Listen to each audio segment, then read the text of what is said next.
নমস্কাৰ পুনৰবাৰ সকলোকে মোৰ এটা ভিডিঅ' স্বাগতম জনাইছোঁ। আজি গৈ আছোঁ এটা খাতৰা জেগাত কিমান আৰু কৈছোঁ আৰু খাতৰা জেগা বুলি লক্ষীপথাৰ গৈ আছোঁ। লক্ষীপথাৰ আৰু লক্ষীপথাৰ ৰাস্তাটোৰ ওপৰত আৰু যে এবাৰ আৰ্মি আৰু আলফাৰ মাজত যুদ্ধ হওঁতে ক'ত বেছিকৈ সংঘৰ্ষ হৈছিলে সেইটো জেগাডোখৰ আপোনালোকৰ স্পটটো দেখাম আজি। বলক আজি ভিডিঅ'টো আৰম্ভ কৰোঁ। আমি মানে এডোখৰ যিটো ৰাস্তা এডোখৰ আপোনালোকে হয়তো কেতিয়াবা লক্ষীপথাৰ আহিলে বৰবিল হৈ লক্ষীপথাৰ আহিলে মন কৰিব বাৰিষা ছিজনত মানে কি হয় এই ৰাস্তাটো এনেকুৱাকৈ আপোনালোকে চাওকচোন এবাৰ ৰাস্তা চাওক মানে আপোনাৰ ইয়াত পুখুৰী সতি দেখিছে নাই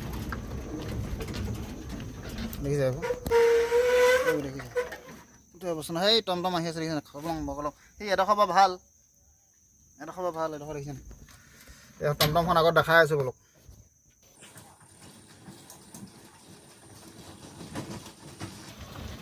ৰাস্তা দেখো ৰাস্তাটো কেনেকুৱা লাগিছে? ভাল লাগিছে আৰু আমি এনেকুৱা জীয়াটো ভুগিছোঁ উপায় নাই আৰু এই দেখিছে নাই ৰাস্তাটো কেনেকুৱা লাগিছে? ৰাস্তাটো কেনেকুৱা লাগিছে? ৰাস্তাটো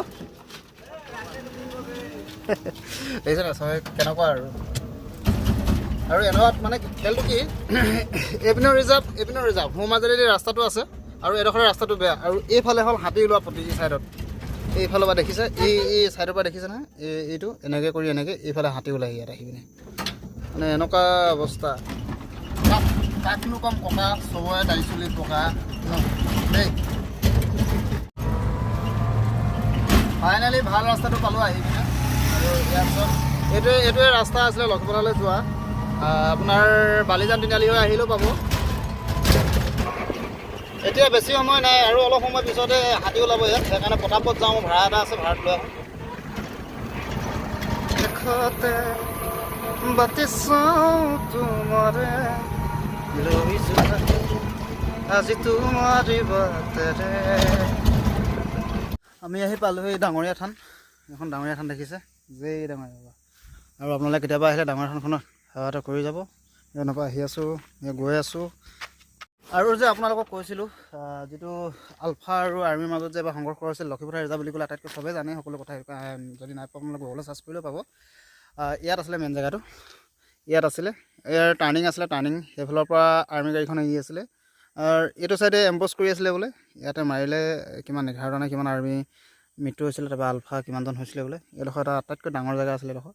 ইয়াত ডাঙৰ গছ এজোপা আছিলে গছজোপা বৰ্তমান এতিয়া নাইকিয়া হ'ল সেই গছজোপাত গুলি লাগি আছিলে আৰু সেই গছজোপা মই আপোনালোকক অকণমান জুম কৰিছোঁ দেখিছোঁ এই গছজোপা এই এনেকুৱা কিছুমান জেগাবোৰ মানে আগত কয় আৰু আগত যিবোৰ মানুহ আছে এইবোৰ গুলি লগা জেগা কিবা বুলি এনেকৈ কয়। এই কিমানখিনি কি হয় আমিতো তেতিয়া নাই জানো আৰু এডোখৰ জেগাতে বুলি তাৰপৰা মই বচন দিয়া ৰখাই থৈছোঁ আৰু বেছি দেৰি ৰখাই থাকিলে মানে এতিয়া টাইম হৈছে আপোনাৰ 3টা বাজিব টাইম হ'ল আৰু ইয়াৰো আধা ঘণ্টাৰ পিছতে ইয়াতে হাতী ওলাব। এইবোৰ দেখিছে ন হাতীবোৰ পৰি আছে এইবোৰ হাতীবোৰ পৰি আছে আৰু একদম মানে এইটো পতি হয় ইয়াৰ পৰা ওলাই চিধা লক্ষীপথাৰ বনাই দিয়ে পিনে। বলক এতিয়া লক্ষীপথাৰখন অকণমান আপোনালোকক দেখাওঁগৈ বলক।